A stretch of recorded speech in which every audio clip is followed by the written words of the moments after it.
on the show. Oh, I'm so grateful for you and giving your time and expertise and insight. I know it's going to help me personally, and it's going to help all the Body Kindness listeners as well. I usually like to let folks know how I came to find someone else, and I came to find you through your podcast. So I'd love to talk about that. It was a particular episode interview that you did with Dick Schwartz, who is the founder of Internal Family Systems, which I love. It's part of the Body Kindness philosophy that's used as far as our healthy approaches to well-being and mindful self-care. And I'm always fascinated to hear Dick Schwartz talk, and especially you guys were in conversation about his racist parts and racism and the two pandemics of COVID and racism. And it was such an interesting conversation. I will be sure to share that link in the show notes. And then getting to know you, I found out that you do all this amazing anti-racism work. So I would love to start there to let the listeners know more about your background and experience and what you want them to know about the kind of work that you're doing right now. Sure. Thank you, Rebecca. Yeah, I really appreciate Dick's approach to, legacy burdens and intergenerational trauma. And I think he says the four sort of cultural traumas are materialism, individualism, patriarchy or sexism, and racism. And I think that, the IFS, the internal family systems approach that he uses is really helpful because a lot of people want to defend and say, I am not racist. I am not a racist, but it's a little bit more open and possible to say, yeah, I have a racist part, right? And like even that maybe sounds harsh, but at the same time, it's a little easier to acknowledge and to sort of begin to digest and say, okay, well, how did this, racist part come into being, and why is it here, and what is it here to teach me, and how can I help unburden it in a way that allows it to live with greater facility ease and bring in more self-energy, which is our metacognitive and our mindful awareness. So Dick's interview was really just, I think one of the trauma practitioners, like, obviously his model is very popular, that I felt was already there, where he was already talking about some of these issues, whereas some of the other models are still trying to find their way because they've talked about trauma, but they haven't talked about systemic oppression and systemic racism. So some of the work that I personally do right now as a trauma healing practitioner, as a somatic experiencing practitioner, as a psychotherapist, and as a person who works with as a certified mindfulness teacher and with indigenous focusing and relational life therapy, all these certifications that I have, they're all really about recognizing, sort of from a polyvagal theory perspective, what Stephen Porges talks about in terms of nervous system regulation, bringing your body back to balance, being able to restore, your capacity to sort of ride the waves of activation and, sort of checking out and kind of being with all of these different various states and emotions and feelings that we have, that Dick's model addressed the racialized trauma piece well. And I addressed that a lot with the other podcast that I do. The podcast is called Rerooted, Reroooted, on Ram Dass's Be Here Now network. And I guess, all of that is to say is using mindfulness, trauma, and psychotherapy combined, trauma healing, modalities combined, I offer to white-skinned or light-skinned bodied people a group on Wednesdays, which is called AREA, Anti-Racism, Responsibility, Accountability, Embodiment, Accountability, and Action. And it's really about how do we start to take all of those nervous system regulation skills and bring them into play when we're bumping up into this really difficult, challenging, very real epidemic of racism, and use them to help us lean in and become active, allies, and not just, performative. And then I also do a free TV show on Wednesdays at noontime with my colleague, Dr. Natasha Stovall, who wrote a great article that I would encourage everyone to read called Whiteness on the Couch. And it's about sort of how you talk about racism in the therapy room with your clients.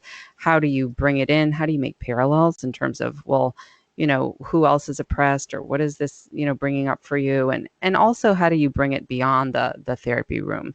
And that's a free TV show we do online on Wednesdays at noontime Eastern. And then I'm going to be offering an anti-racism for white therapist course in the fall. So those are the things that I kind of do, that we can talk a little bit more about that course with Therapy Wisdom. But the main thing that I'm trying to do is my personal clients, a lot of them are BIPOC, they're Black, Indigenous, and people of color. My one-on-one clients, many of them, not all of them. But then a lot of my outward facing work is with white bodied therapists, or light-skinned, racially advantaged people. And I say this in a white body supremacist society, advantaged, not inherently advantaged necessarily, but just advantaged structurally, given certain kinds of access. That a lot of that work is outward facing, is really trying to call in people who have certain privileges, racial privileges that they're unaware of, and be able to start to process what those are, what that's about, and start to become an embodied anti-racist. It's so important, right? Because, and this is myself included, right? But it's like, there was even an article that was written, about, the context is like another Black person dies and white people go read books, right? Yeah. and it's like, oh, I started a book club on white fragility. That was one of the first things that I did. And look, there was some, it's not to say that there was nothing valuable about that action. There was, right? But I think a lot of what you're talking about is taking even one action to that next level of work. Like when I remember first learning that one of the main sort of, if we talk about problems that seem so simple and yet a major barrier to anti-racism work, is white people don't see themselves as a race, right? And so if you can't see your whiteness, as a race, then,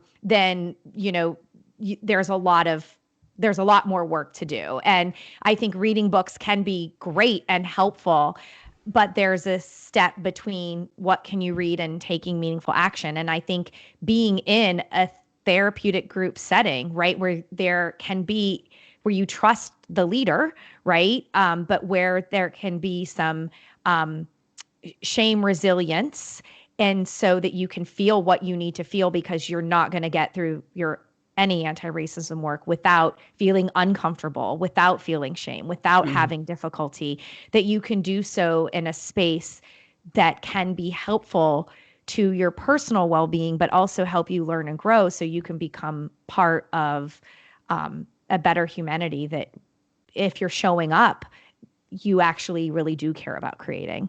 Right. No, I think that is, it's sort of the missing link. I think we know race is a construct. We know there is no Black, there is no white, there's ethnicity, and there's culture, but that race itself is a construct, meaning that it's invented. However, it was invented in service to othering, in service to oppressive, in sort of systemic divisions. And so it's become something that we've had to name and get to know and recognize is a real lived reality, but that we're really, in truth, all just part of the human race. It's not, but systemically, when you have, populations of people with, different levels of melanin being literally counted as 3/5 of a person, or as non-persons, or as, only used as part of a property, and all of this is in service to wealth and generation for certain populations that were granted access to certain things that others weren't only not granted access, like the Homestead Act. No Black person got acreage. Nobody, I mean, these are the FHA loans. Went 98% to white people as opposed to people of color. Building equity is not even post enslavement, even post Reconstruction. It's not possible in the same kind of ways, because structurally it's not there. So race is important in those kind of contexts to be able to name. And interrogating whiteness, to your point, is the fundamental piece that's missing. Because if we aren't interrogating whiteness, and what is whiteness? How was it created? Why was it created?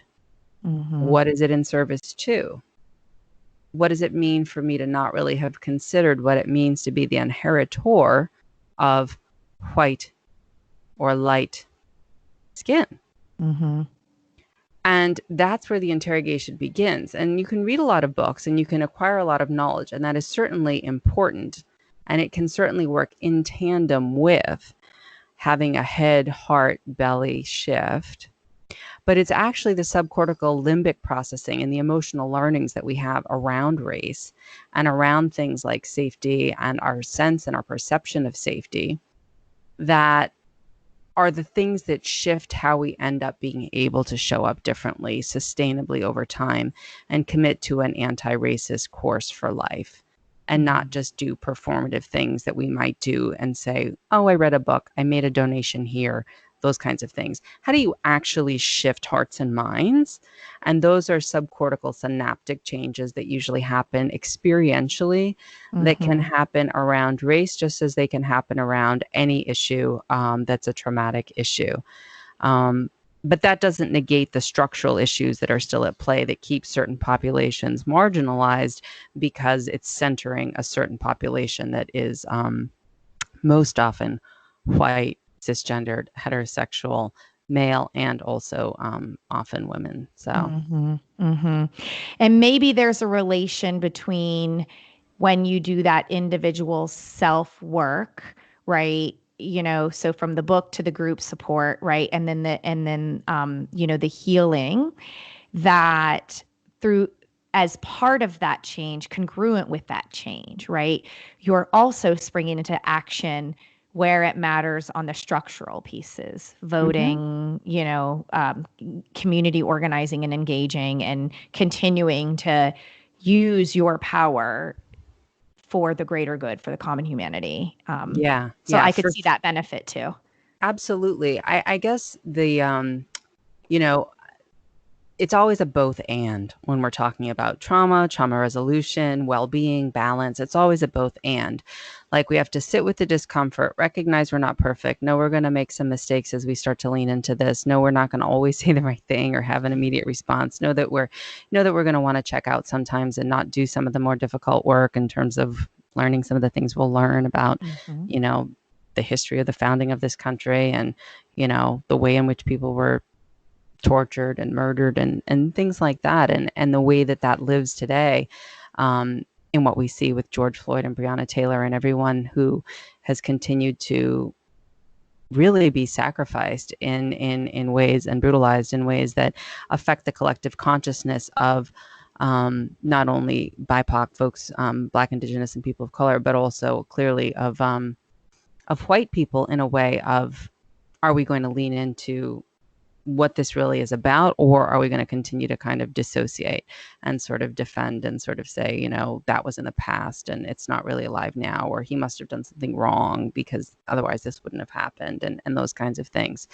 So this action piece, whether it's voting, whether it's bail funds, whether it's calling your congressman and literally working on certain bills that are up, whether it's interrogating segregated schools, like looking at whether or not, you live in the suburbs and all of your tax dollars are, going to your local school district and you can put your kid in there, but urban schools are floundering. What's that about?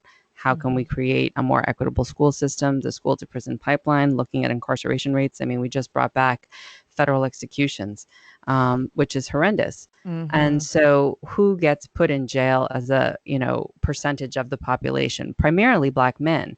Why? Unless we're looking at structural issues, we have to, really interrogate that.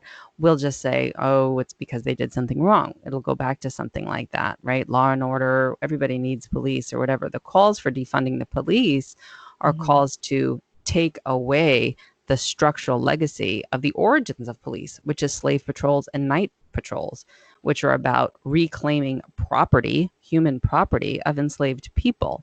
It's not about law and order. It's about property protection and who had the property other people who were white owned property who were Black, right? Mm-hmm. So these are the reasons why these things come up. So when we talk about prison reform, defunding the police, or, those kinds of things, and we're talking about actually like showing up for racial justice as a great group surge, Mm-hmm. and going through whatever their mandates are and whatever calls to action that they are appealing to us for, the reason is it's a both and.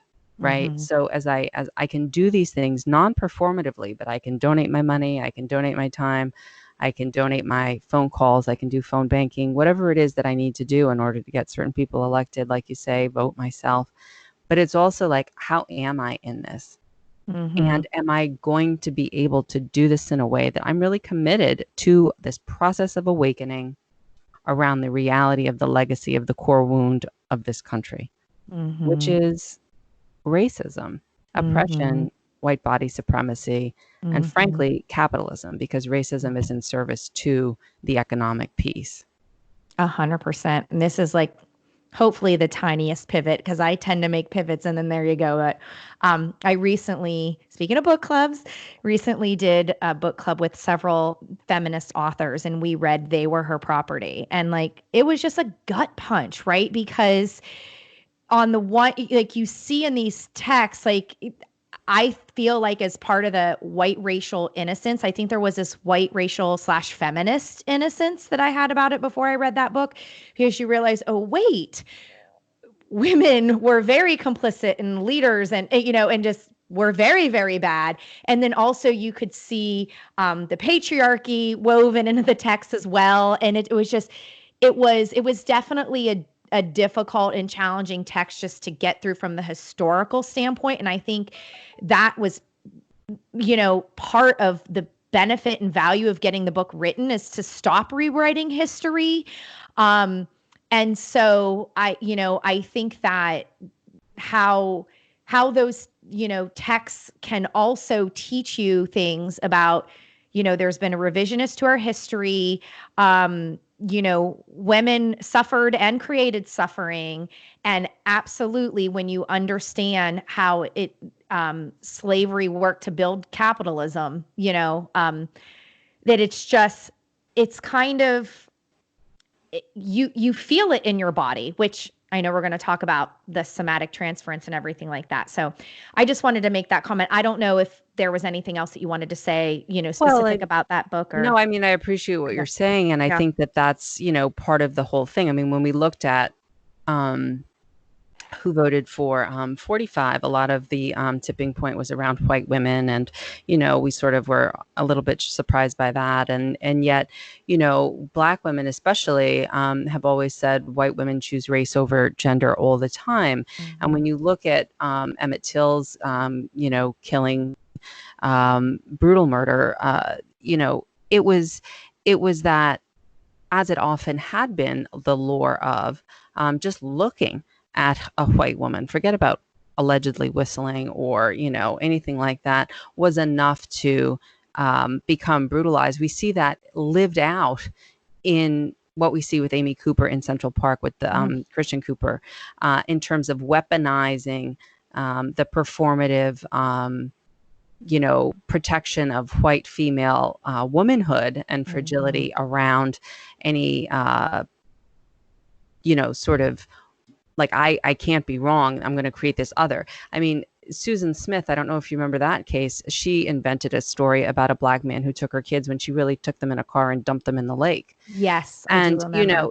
it's become that the psyche of white people gets put on Black people, meaning Mm-hmm. that who really did some of these violent and atrocious things here, coming over, colonizing, genocide, all the indigenous people, the Dene, the Lakota, the Opi. I mean, who really was responsible for that? And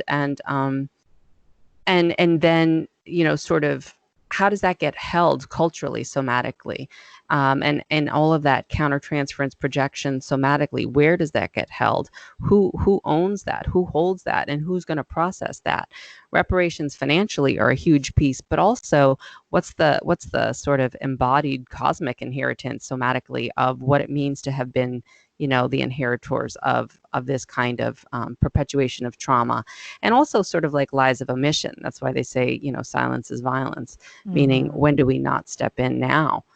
Because we sort of put it in the past and kind of dissociate and sort of say, well, I'm doing this little piece over here. It's a lot. It's a lot to take in. It's a lot to hold. And I don't suggest that we hold it and keep it. I suggest that we breathe it in like a Tonglen practice, and that we breathe it out. We breathe in the suffering and we breathe out the compassion. We breathe in the suffering and we breathe out the compassion. That we breathe in the truth of these atrocities. And we breathe out the embodied, compassionate action. Deepening into our deepest intention, which is not only the awakening and the recognition of all of the trauma, but our own integrity and commitment to healing and facing the flames. I'm tingling right now because with that shift in your voice, right? There was this instant reaction to close my eyes and to mirror this breathing pattern, just right away, instinctually, this is what I need to do right now. And I felt very, regulated with the pace of your words and the cadence of talking about breath. And just to let you know that was beautiful and meaningful, and I could feel that. And also B, I think it could, really help listeners, right, to how can we kind of embrace what we've talked about so far, but kind of structure some more education around trauma. And, we've used the word trauma, we use dissociation, we've talked about somatics, and kind of given some highlights. And where I would like to start with it is just this, and I think you use wellness and kind of talking about the spheres in which you work. And so, I would identify as, health and well-being, right, as an area, in which I hold space to help people engage in healing. And, credential wise, right, and as you mentioned, all these, right, the bazillion of certifications that one could have, becoming a registered dietitian, being an exercise physiologist, you end up getting taught, right, a lot about these are the rules for how you help this person for this very specific and prescriptive thing. And right, you pass the tests, you do this thing. And, it is what's fascinating to me is even in 2007, when I changed careers to become a dietitian and to start to practice in this space, and I was just becoming aware of weight stigma and making decisions about working from a health at every size lens, being weight inclusive, really, trying to build a social justice minded business. And I'm still learning and growing in all those areas. But I would say from day one, client one, trauma was in the space. Right. And yet I wasn't taught in any of my training what trauma is, how to have trauma in the space. I would say even today now, people who are listening who would identify as a helping professional, right, they might be in a place to say, oh, I'm trauma informed. And again, whether it's I read The Body Keeps the Score, or I did a certain certification and training. And I think that alone, right, that disconnect, right, we can, Sabrina Strings did a great job in Fearing the Black Body, the Racial Origins of Fat Phobia, that basically, to me, I'll blanketly say, okay, all of healthcare, everything I do and I've been taught is rooted in white supremacy. And from that view of acceptance and this prescriptive, medicalized nature and how people are put into boxes, right, the amount of disservice, right, that those who identify as helpers are doing because we're not properly trained in trauma. We're likely not only disservice, but participating in harm. And as I became more trauma informed through education and development, I also started to realize, wow, my clients who are coming to this space, and there are things that are happening to them that they don't even recognize as a trauma in their life. Mm-hmm. And so in that context, I wanted to just start to ask you about, like, even some of the basics on what is trauma, why is there a stigma against it, or we don't recognize it, and why I feel like it's Well, it goes part of our against, sickness, yeah, it's it like it's goes an against the illness. myth. It goes against the myth of meritocracy. Oh, so You let's know, go. yeah, it goes against the myth of meritocracy, which is sort of like, everybody has an equal opportunity and we're all just going to work hard and then we're going to get what we need and get ahead and all of that. If everybody started in the same place with the same resources and had the same everything, then maybe, but that's not how it is, because there are systems where certain people have and others are denied. Trauma, generally, I think the best way I've, come to just sort of in a shorthand way describe it is kind of, at an organismic level, too much, too fast, too soon. Too much, too fast, too soon. Something that over stimulates the system.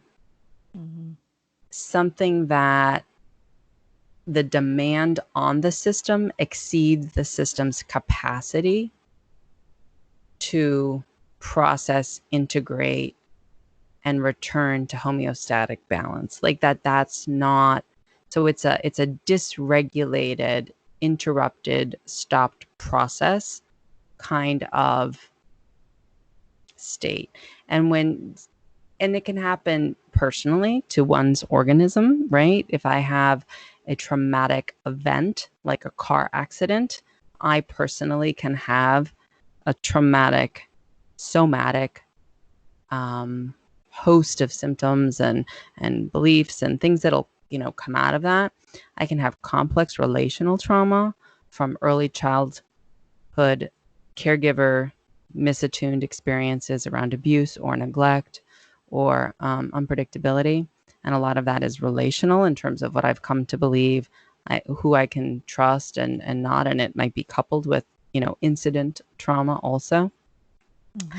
And then there's like this cultural somatic, actual, like bigger, less specific kind of trauma when we look at what you're talking about, which is these systems of oppression that are rooted in a supremacist way of thinking. What's challenging is it's certainly true that we're all unique in many ways. And it's certainly true that we, as human beings, work to individuate, meaning we come into our own agency. We want to be our own people.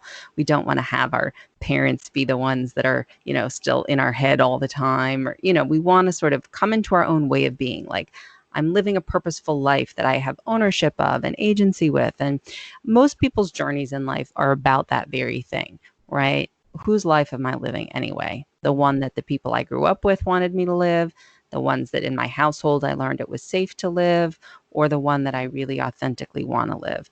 And it's that stop process of trauma or the beliefs around that often is inhibiting us from doing that at a personal level. But at this cultural somatic level, as Resmaa, Menekem, and Tata Hozemi and some other folks have talked about, it's more that there is so much stuck in the system of genocide, violence, oppression, because collectively, this individuation isn't allowed to happen to certain people. And so, for example, Black people are seen as a collective in that way. And so there's no room for that individuation, right?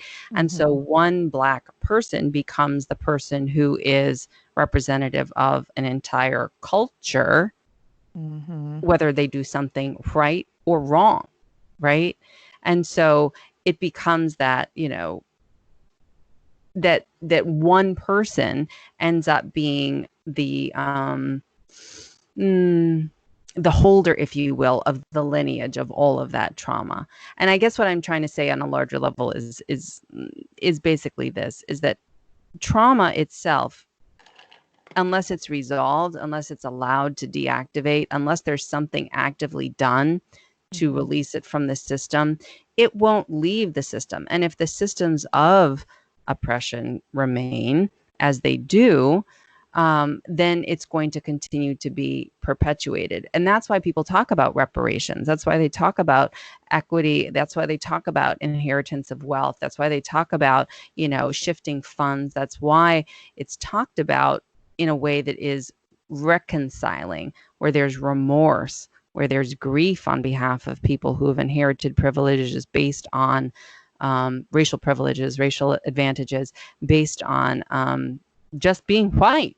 And that there's that kind of trauma, that cultural trauma, needs to be worked through in order for us to be able to actually move toward collective healing, because it doesn't help white people either. That's the problem. Everybody thinks that like we're all just going to win the 1% lottery game and all be billionaires, but that's not how it works. It's necessarily exclusive. And we have this because of this libertarian sort of mentality, this meritocracy of pull yourself up by your bootstraps, do it, you can. There's a place for that, right? Where there's a place for effort, there's a place for discipline. I'm not saying that. Mindfulness teachings call it virya. It means that you have a certain energy, a certain dedication to something. That's good. That's a good quality to have. But you need to be able to recognize that that's separate from, being the recipient of this constant state of threat, which people who are in Black bodies in this country are, that doesn't exist when you don't exist in a Black body. So when we talk about system overload, so we can think of it like, okay, in our lifetime, things happen to us that can overload the system. And that is what we can call a trauma. And at that point, it is in your body, impacting your body. And it's not necessarily like, I don't know, something that you could just scope out and look for necessarily and say, oh, this physical thing is a location of a physical, or of what we would say is trauma in a physical space, right? But we say trauma shows up in the body. So how would we explain that to people, for an example? Well, I think that Dr. Vincent Felitti, somebody that I interviewed for one of my podcasts, who did the ACE studies, the Adverse Childhood Experiences study with Kaiser Permanente, talks about how all the psychosomatic pieces that came up for people were because of these adverse childhood experiences, like divorce or incarceration of a parent or alcoholism in the family. And if you have an ACE score of like, 6, 7, 8, 9, the higher you go, it's it's like up to 10. The more trauma that you've had in your history, you have like a 6,000 more % chance of being an IV drug user if you have an ACE score of like 6 or above, than if you have 0 or 1 or 2 or something like that. So in terms of this being, so understanding like what your history is in terms of understanding how you're impacted, those things all live out in your body. And for example, the way that they did this study, it was a weight loss, thing where they were talking about people who were able to sustainably keep the weight off. And then there was people that didn't. And when he started querying why this woman was gaining the weight back and then some after she had lost it, it was because somebody at work had been paying attention to her and was starting to flirt with her. And she had been sexually abused as a child. And so the weight, of course, was a barrier to being desirable, which was a protective adaptive mechanism. And so you always have to ask, like, what's the need? Like, why are we, like, how is this serving? Instead of seeing it as a pathology, seeing it like, how is this actually serving to keep me safe from a very basic and fundamental level? And the way that it can be stored in the body is like all kinds of things: hypertension, high blood pressure, obesity, all these kinds of things. But those are all symptomatic manifestations of an adaptive mechanism usually from a prior, either series of traumas or learned way of being when it comes to complex trauma in terms of relational stuff, that is continuing to be employed beyond its utility because we haven't caught up with our present state, which is like, maybe I'm safer here now. I don't have to only, eat, for example, in order to be undesirable in such a way that I won't be molested, right? That I won't, and that would be where a more psychotherapeutic or a more, trauma-informed way of working somatically with somebody might start to uncouple the beliefs that are associated with how is this serving with me and why is this here? Right. Right. And then, and so with the idea, right, is that in working in a psychotherapy setting, or, with some somatic experiencing, right, you can work on trauma processing for people, right? Before I go into that, I was hoping you could help differentiate, because I'm definitely reading a lot more about this, and I have a feeling that listeners are reading more and might not quite get it. But differentiate between historical trauma and racialized trauma for people, because I guess one of the connections is not just our lived experiences, but how we inherit the experiences of our ancestors. Right. So if you use a lens as I do, which is more like space-time is sort of irrelevant. There's, future, past, present, we're just sort of mixed all in. And that it's also like all my relations. So my ancestors are here as well as my future, and that I'm not just this fixed entity anyway. Like I carry all of that which was before me and everything that came into my creation here in this embodiment in this moment in time, as well as everything else that is to come, meaning that I'm constantly in process, right? I mean, I've been dying since the day I was born. You know what I'm saying? I'm not a fixed thing. And, when we look at a river, is a river a fixed thing? Nope. Is always the silt changing. ever the same? Is the water that's rushing through there ever the same? Is the sand is it really ever the same? So we have to start questioning, like, what are we thinking when we're thinking of, what's fixed or isn't? So this historical trauma and this racialized trauma is essentially that, a lot of the critiques of the trauma models, and I certainly have this critique, is this idea of returning back into homeostatic balance, of returning to safety. You weren't safe then when your dad was beating you up and he was an alcoholic, but you are safe now because you live in a nice cul-de-sac with a wife who loves you or something like that. That isn't the truth. Like, that's not the lived experience of someone who is a Black American, who is walking down the street, who is still subjected to racialized violence because of the implicit biases of generations of inherited white body supremacy attitudes, right? Conscious or unconscious. And so there's two ways in which the historical trauma lives in white people, and that the racialized trauma is experienced by Black people today. Right? Like, it's not safe for a person of color to walk down the street in the way that it is for a white person to walk down the street.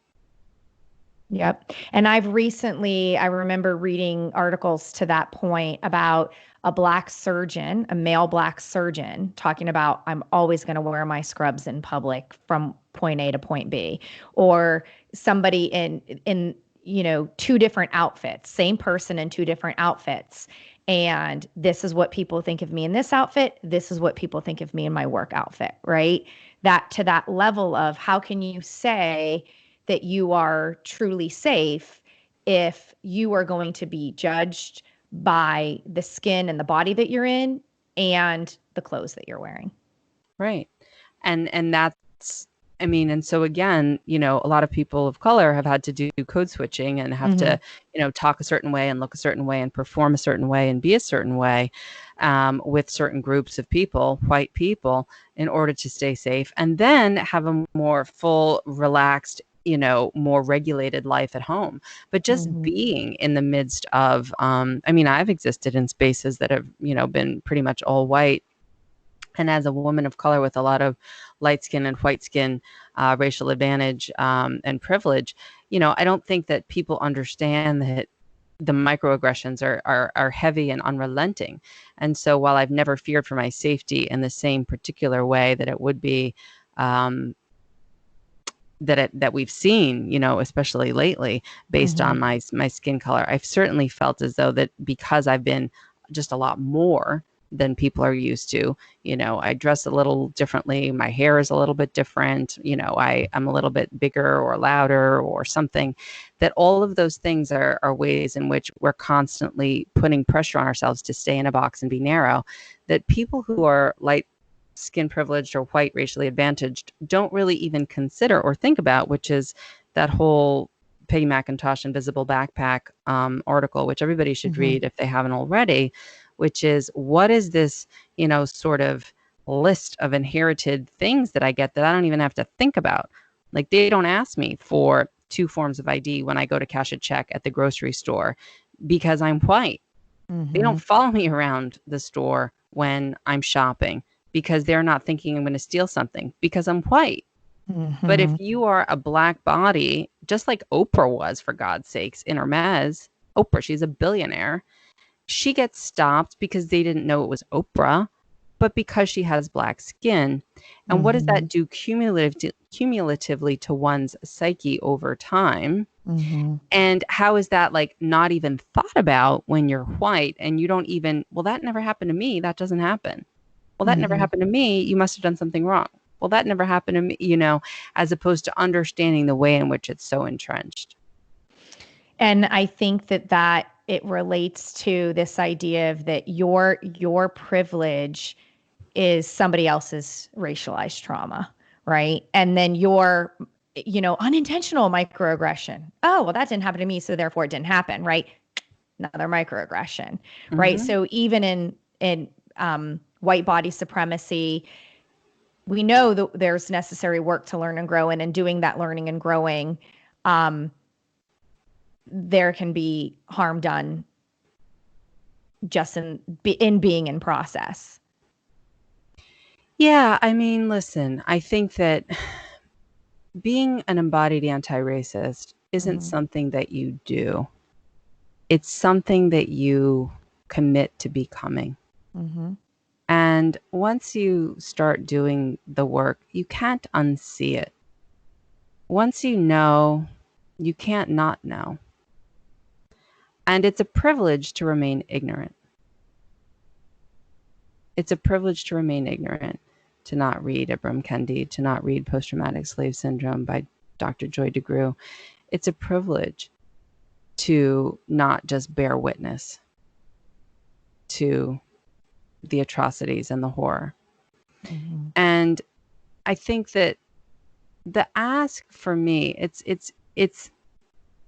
you know, my formula for, and I don't know that this is really possible or if this is what other people think, but my personal formula tends to be around every person has dignity. You know, there's value and worth of every person. And that person, whoever you are, who's a white-bodied individual, that you aren't just, as I was talking to earlier, you aren't just your ego.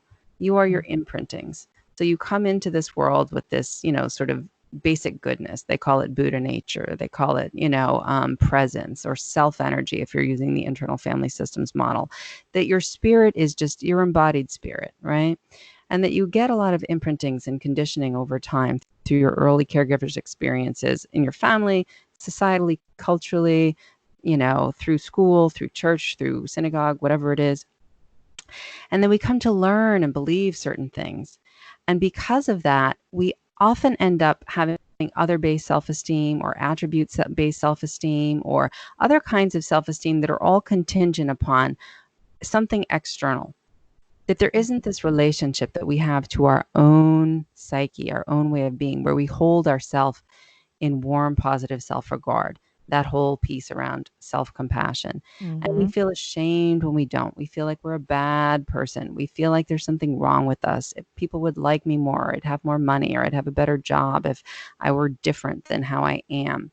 And white people generally carry a lot of this, which is a big problem because A, it's not true, right? Like there's nothing wrong with you. You just have conditioned imprintings that then show up in these behavioral patterns that are not helpful to you or to people of color if you're, have racist parts that act out. Mm-hmm. And that's good, because as long as you can be in that self energy and that presencing, you can bear witness to your own parts. Like I started the conversation with, these racist parts perhaps of you. Learn to kind of unpack them and then see what they're here to teach you. And then you can move into a place of, embodied anti-racism action and work and collective liberation, because you're already separating yourself from yourself. That's what supremacist ideology does. It creates an other in service to an idealized version of something that doesn't exist. And so when you really look at the truth of, when people say, well, our oneness, our connectedness, yes, that's true, but we can't ignore or spiritually bypass the fact that even within this, certain people have certain advantages that others don't. I may feel crappy about myself and feel ashamed about myself or feel like a bad person or something, but I may still not be subject to the kind of violence that someone with more melanin is going to be subjected to, right? So it's a both and, but how do I work through my own internal block so I don't just hit a shame spiral wall, say, oh, this is too much for me, it's overwhelming, I don't know how to lean into this work where I'm trying to be kind to others or interrogate whiteness because I'm already feeling so unworthy. That unworthiness isn't really in service to anyone. It's a product of the same system. Right. White Western beauty standards, all the things you were talking about, like, you have to look a certain way. You have to, have a certain kind of hair. You have to be a certain age. When we look at how everything is actually just processed, like I was saying earlier, you're never going to be 22 for your whole life. You're never going to be 28 for your whole life. You're never going to be blonde for your whole life. You're never going to be 120 if you want to be 120 at 5'4" for your whole life. You're never going to be all those things. You know what I mean? Yeah. I don't know what my weight is, and even when I was having a baby and I was like, okay, I agreed to getting weighed at the doctor's then. And I just decided self-care was standing backwards. And, and again, that had to do with some of, cultural conditioning of my own experiences where it's just like, oh, this, when you can see what's unhelpful and learn to let go of that, I do think that helps, that really helps you evolve further into a more grounded, centered, and whole person. And I don't know if it's the right words to say, like, less self-centered, but you know what I mean? But to where you can pivot energy back into common humanity. Like, if we see that all those things they are part of the same oppressive systems, that some of that work that you might do for your own personal well-being and what you're able to let go of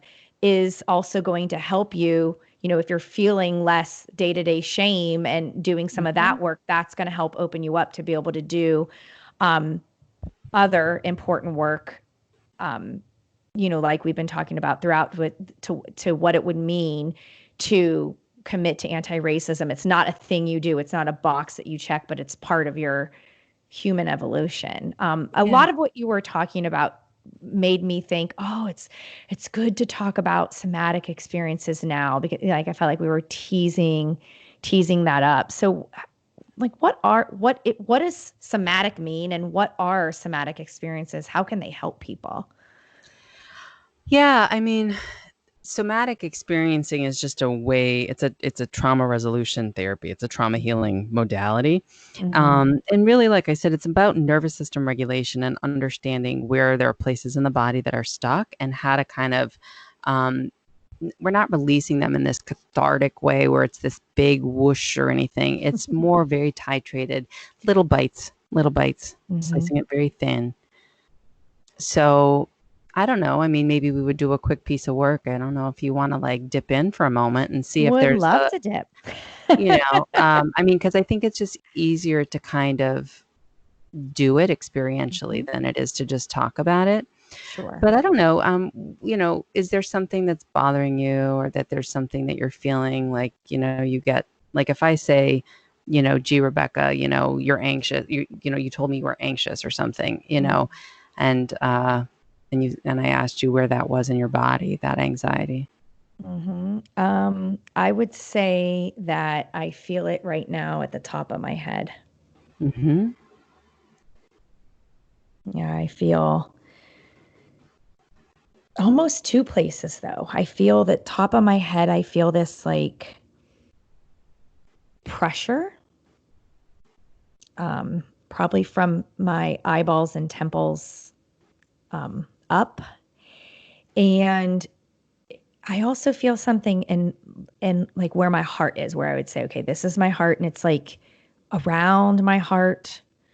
I don't think it is my heart, but it feels like, I wouldn't just say my chest area. It feels localized more to where I would say if I was putting my hand on my heart, I felt. And that more feels achy. Yeah. Yeah, like achy. Like, yeah, almost if I use the word sore, I'm not thinking like muscle soreness, right? It's not that, but it has an achy quality. Yeah. Almost, I'm sensing like a heaviness, or like a longingness, or a sorrowness or something there. Mm-hmm. Yeah, I think. What's the quality of that achy? Is it got a texture, a color, Mm, a sound? um, it's interesting because blue came to my mind, and blue it's interesting because blue is a favorite color of mine. So there's a part of me, no, don't say blue. That's your favorite color. That makes you happy, right? Mm-hmm. So there's that monitor part. But yeah, I think that it does feel like a little blue, maybe a Mm-hmm. little, yeah. So kind of, Mm-hmm. a little bit cold or sad. So with that blue, there's a sense that there's something colder there. A little Mm-hmm. bit sad there. Mm-hmm. Yeah, and I'm just noticing your jaw and Tighten your up, huh? lips. Didn't it? Uh-huh. Yeah. Yeah, so just noticing that, and maybe just saying hello to it. Saying hello to the blue, saying hello to the achy, to the sad, and just saying hello to whatever the jaw and the eyebrows are doing. Mm-hmm. And just notice what it's like if we just ask those parts that are sad or blue or achy or tense or anxious, if we could just keep them company.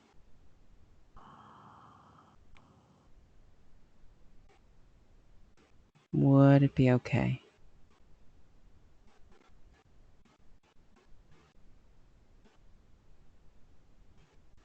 To just say, oh yeah, here we are together. Mm-hmm. And there's a little bit of blue, and there's a little bit of sad, and there's a little bit of tense. And here we are with those parts. Mm-hmm. Yeah, it's okay. Yeah. And just noticing your hand on your neck, and Mm-hmm. just checking in with what you're noticing now. Yeah, I felt something move into my shoulders. Mm-hmm. So, but I can easily explain that as maybe you didn't sleep right, and while maybe part of that could be true, it's interesting that, right, that there's a part that wants to kind of jump in and diagnose something that is more literal explainable Uh-huh. to a physical feeling. Like, Yeah, oh, maybe yeah. that wasn't a good night's sleep as opposed to Just emotion. being with the experience. Mm-hmm. Right. So the somatic piece is to really just notice and slow it way down and be with the Mm-hmm. experience. Mm-hmm. And the left brain may want to jump in and make sense of things and try to find out a story diagnostically.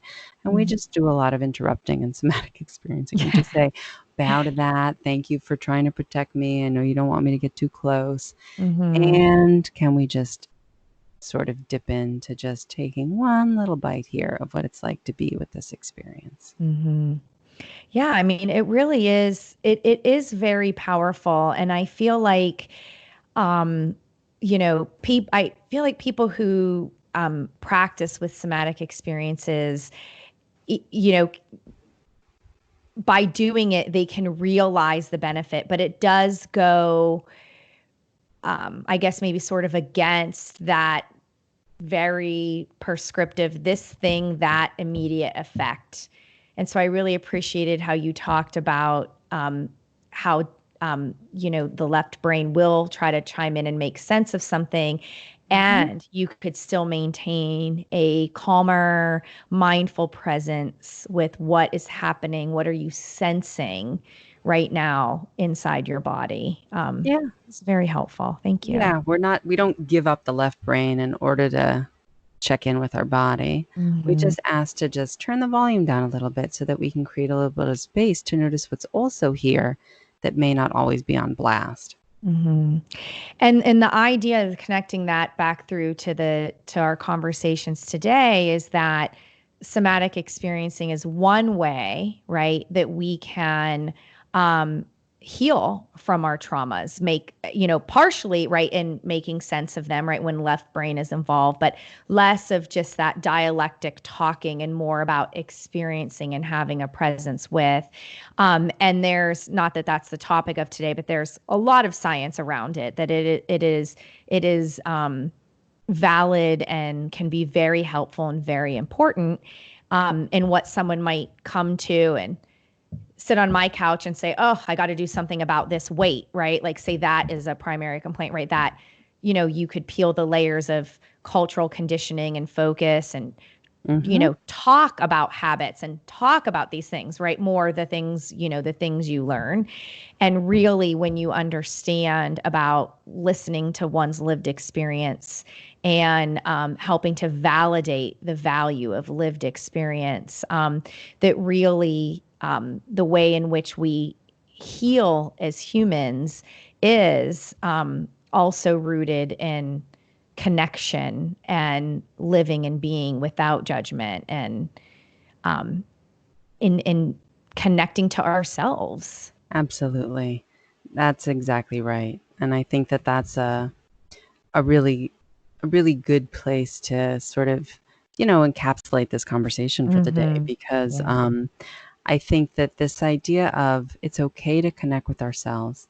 We don't want to always exile the parts of ourselves that we either don't know exist or don't feel good about or feel like are too confusing or whatever. We want to be able to integrate. Dan Siegel talks about having a cohesive narrative. You want to be able to have a more integrated, organized self, a more homeostatically balanced and regulated self. And as you move into that place, it's not to just then hold on to that. It's that you actually become more flexible, less rigid, meaning that you can have and lean into more places that are a little bit more challenging when you're doing, for example, embodied anti-racism work, and you know what to do. You're more discerning, you're more wise, you slow down, you can be a presence about it, as opposed to just being someone who feels as though I'll never get this right, because you've already reconnected to your core sense, your core essence, where, like we said just a moment ago, that when you're willing to accept your basic goodness or your essential nature, and you recognize that we've all been imprinted, we all have internalized, thoughts, feelings, and beliefs based on our personal and our collective experiences structurally and in our families, that we can start to shift. And when we tune into the wisdom of the body, when we tune into those places, we can start to do it in a different way, where it's more like it's long lasting because it's more transformative than something that sometimes just with the left brain cognitive piece, it doesn't always penetrate the deeper, more subcortical limbic parts of the brain, where meaning is stored, and from that meaning, then behavior is enacted. Right. Yes. And I'm leaving with um, the power of recognizing that you can't have one without the other, right? So you can't have your individual healing without also thinking of common humanity. And we know that our collective traumas, of racism, especially as how it's rooted in the United States, COVID-19 and the global pandemic that is existing, and that it, like you had eloquently mentioned several times, it is a yes and. And so Mm-hmm. there are things you could do as a person, but also I think it's so important, of not letting that fear take hold to allow white body supremacy to just try to pass on by, because you won't have your personal well-being and evolve, right, based on the imprint, without also doing the work, Right. Yeah. the global work. That's right. That's right. That's right. Yeah, it's a lot of work, but it's also good work because you feel Yes. better Yeah, doing it, you know? absolutely. You feel differently. Yeah. It's not as Sisyphean, Mm-hmm. it feels more integrated. Yeah. I'm so glad you're in the world here helping people. What is your website so folks can find and follow you and work with you on these? So I have Mm-hmm. maximeclarity.com, Maxi, am like Mary E, which is my last name, Maxime, Mm-hmm. Maxime, clarity, like clear seeing, Clarity, maximeclarity.com. And that's where I offer all of my mindfulness and somatic experiencing offerings. And I also have another, psychotherapy practice where I offer psychotherapeutic services through Brooklyn Somatic Therapy. Oh, that's so wonderful. Well, I'll have the link to your website and your social media and the references you mentioned today in the show notes for listeners.